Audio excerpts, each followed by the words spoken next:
அங்கேருந்து வரும்பொழுதே நம்ம பிடிக்கும். சரி, அங்கேயே பிடிச்சிட்டா பிடிக்க முடியும், கேட்ச் பண்ண முடியும். இந்த கை கொஞ்சம் கிட்ட வந்துடுச்சு, க்ளோஸாக வந்துச்சுன்னா இதை பிடிக்க முடியாது. பிடிக்காமல் தடுக்க முடியும்.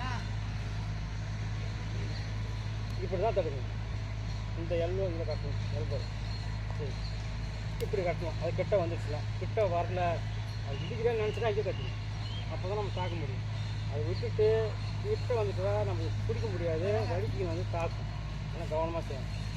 சரி, ஒன்று இப்படி அல்லது அங்கேயே பிடிச்சிடும். அது இடிக்க போகிறேன்னு தெரிஞ்சால் தான் பிடிக்க முடியும். சமீபத்தில் இதை புத்தி வேணும். இது இடிமுறை.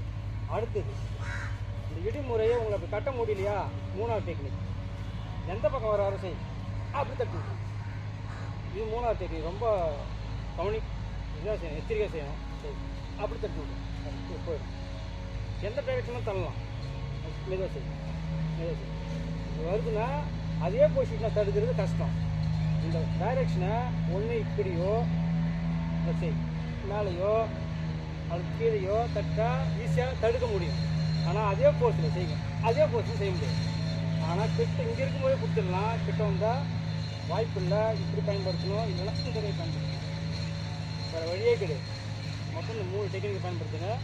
ஒன்று அங்கே பிடிச்சிடணும், இல்லை விட்டுட்டோம் அப்படின்னா